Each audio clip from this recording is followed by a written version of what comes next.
Typically by this latter stage of life, most people deal with one of two realities. They have either become disillusioned from life or just plain bored and apathetic. Regardless of which of these describes us, gaining a new vision of who Jesus is in our life is essential in moving forward. As we redig the wells that have become clogged with dirt or have become maybe dry from overuse, God will provide everything we need in order to finish our race with meaning and purpose. So in order to run this stage of the race, we will need to gain new perspective and redefine what success really means for us. Welcome to our Leadership Matters podcast.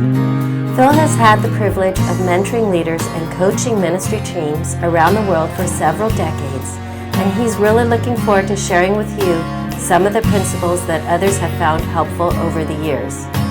To access all of our podcasts as well as our leadership resources, just click the links in the description box or go to icmcanada.org/leadershipmatters. If you want a copy of this complete study, just click on the link to download it. Now let's join Phil for this episode. These last 4 episodes of our series, I would like to focus on what it will take to leave a legacy. When we started our series, I mentioned that most people by this stage have either become disillusioned or apathetic. Disillusioned people are those who have not really achieved the goals that they thought they would have by this time in life, and so they've become discouraged. Their challenge will be to experience God's grace and gain His perspective on all the detours that they've had to navigate in their journey. On the other hand, apathetic leaders or people are those who have achieved most of their goals and are kind of bored at this stage of life. They are in need of a new vision for the future.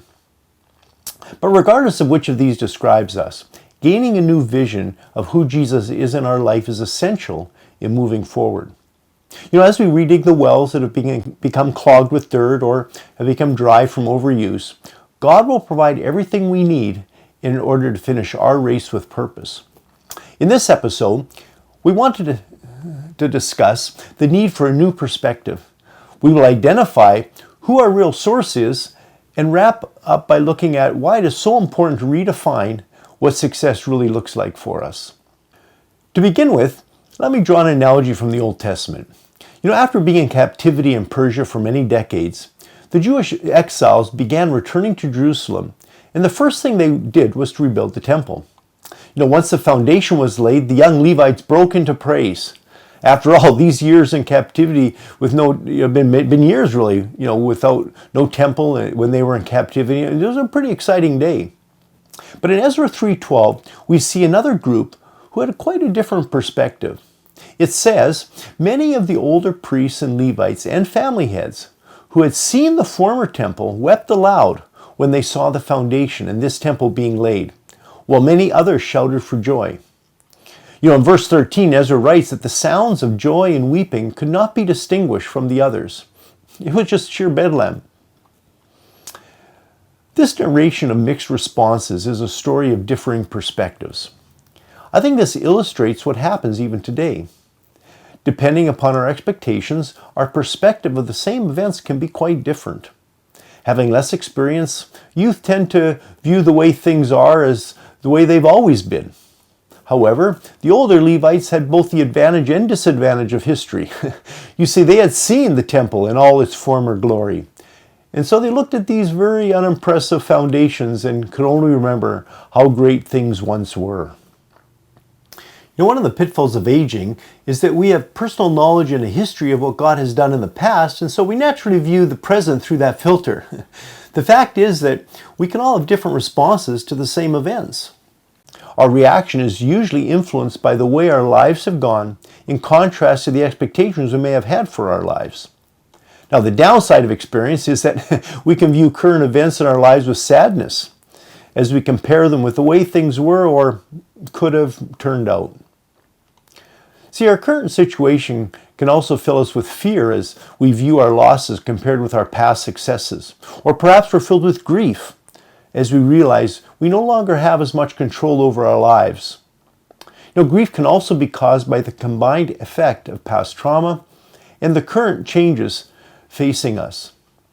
In the face of these greater uncertainties of life, like the Levites, we may also weep rather than rejoice in our latter years.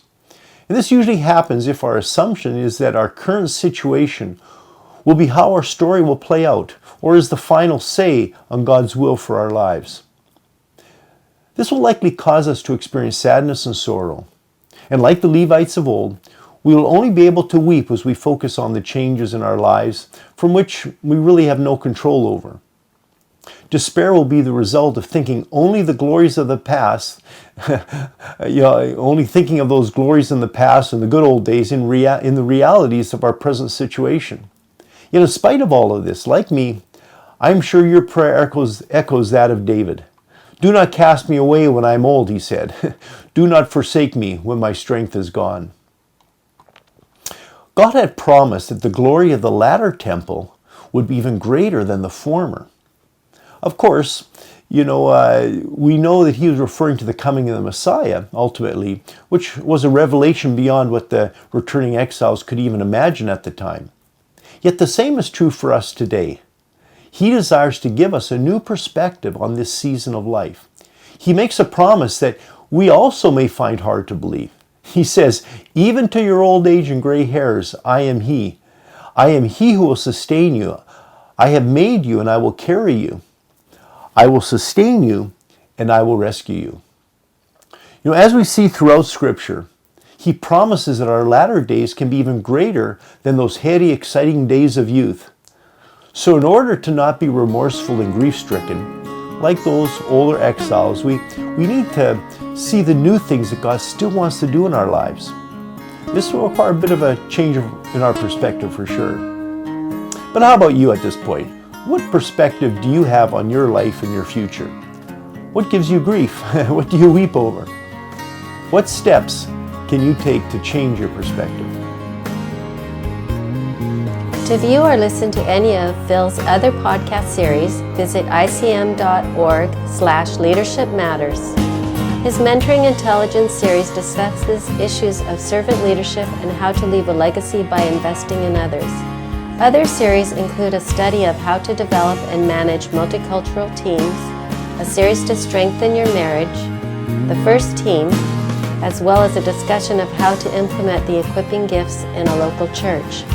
You could also check out our CLI, Christian Leadership Institute, which is a unique competency-based ministerial training program.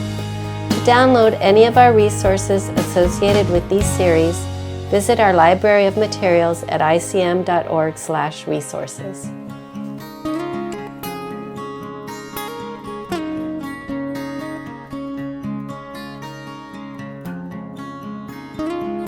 Now, if we look at our circumstances or the way things are compared with how they were, discouragement is probably inevitable.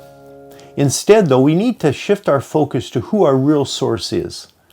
In the 17th century, Brother Lawrence, in his classic book, Practicing His Presence, wrote, "If a Christian is to duly practice the presence of his Lord and do so properly, then the heart of that Christian must be empty of all else. God cannot be the only possessor of a heart unless it is empty of all else." As I look back at various stages of my life, what has filled up my heart? Have I been empty of my own ambition and dreams so that He could fill me with His presence and purpose? As with most motivational questions, it's not an easy one to answer. Paul sheds some light on a proper motivation. He prayed, "Out of His glorious riches may He strengthen you with power through His Spirit in His inner being, so that Christ may dwell in your hearts through faith," he told the Ephesians. "And I pray that you, being rooted and established in love, may have power, together with all the Lord's holy people, to grasp how wide and long and high and deep is the love of Christ, and to know this love that surpasses knowledge, that you may be filled to the measure of all the fullness of God." Being filled with God should be our goal at every stage of life, and particularly this one. Most of us have kept pretty busy throughout life, including doing lots of great things for God. But were we keeping busy in order to avoid the feeling of emptiness? Emptiness is usually seen as a bad thing, and so we kind of avoid it at all costs. Throughout our lives, we have provide answers and solutions for others, and yet God desires us to be empty ourselves so that He can fill us with Himself. Ironically, being willing to be emptied at this stage of life is the key to keeping the faith and finishing the race. While we think of emptying as kind of a negative experience, throughout Scripture we see that God always filled empty vessels, didn't He? Some examples could include the story of creation. He fills man with His breath. Or the woman with the empty jars. She was to gather empty jars and God would fill them with oil, and it only stopped flowing once there were no more empty jars to fill. Of course, the greatest example of this is Jesus Himself. We read this in Philippians 2. You know, the fancy Greek word for emptying is kenosis. And in Philippians 2, we see that He emptied Himself of His divine prerogatives to take on the nature of a servant. As fellow servants, can we do any less? If we do not allow God to empty us, it is likely we will not be filled by Him. If we are too full of our own dreams, visions, ambitions, He will not push His way in. God is best experienced in a place of vulnerability. The vulnerability of recognizing our need to rely on Him. It is in our weakness that He is strong. When we are in trouble or desperate, He shows up in our lives. You know, and as we enter this final stage of our lives, we need to be willing to consider what God may be wanting to empty us of so that He can fill us truly with Himself. You know, as we consider our own lives, are you open to being vulnerable as Jesus was and allow Him to empty you? You know, what areas do you need to allow Him to meet you in your need? I previously introduced you to Oswald Chambers, who of course needs no introduction. He writes, again, beware of any work for God which enables you to evade concentration on Him. A great many Christian workers, he says, worship their work. As we have seen, this is subtle and does not happen overnight. And while we always have to guard against this, the season can provide us with the greatest opportunity to do so.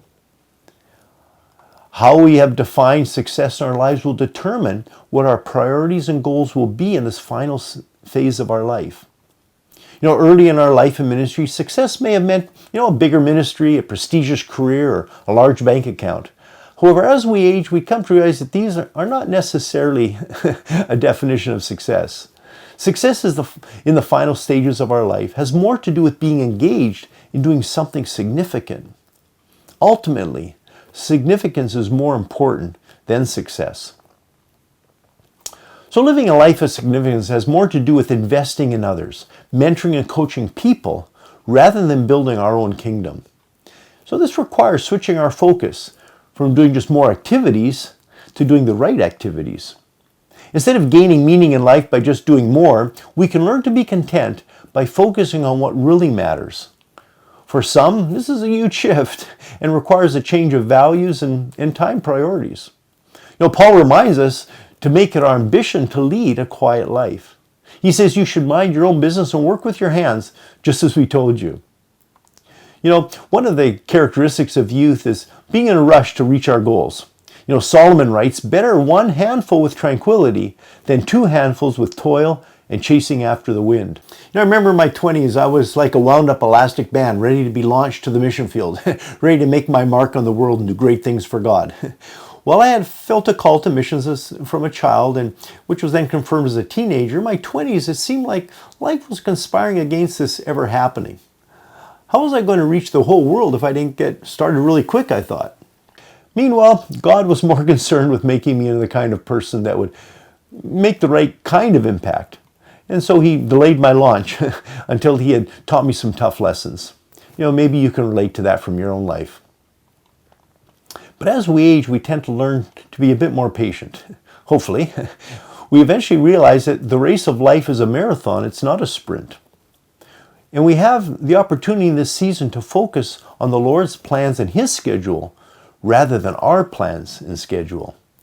True success means that we focus on accomplishing His calling in our lives, not just our own ambitions.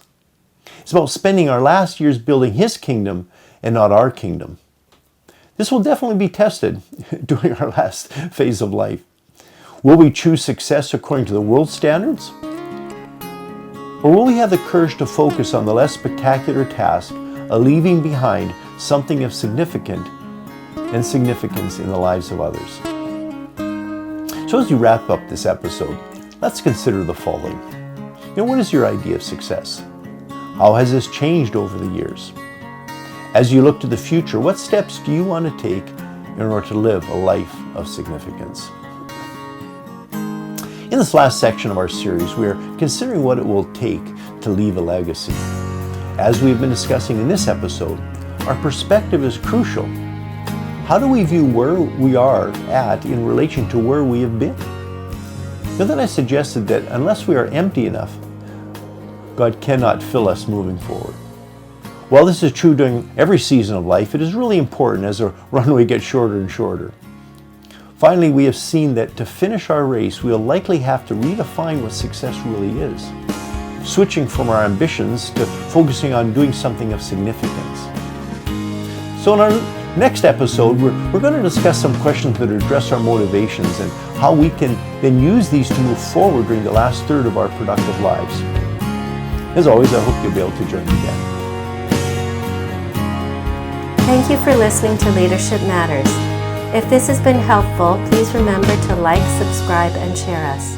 Doing this will enable others to benefit from this material as well. And remember, if you would like to have your own copy of this study, just click on the link in the description box, and for any of our other leadership resources, go to our website, icmcanada.org/resources.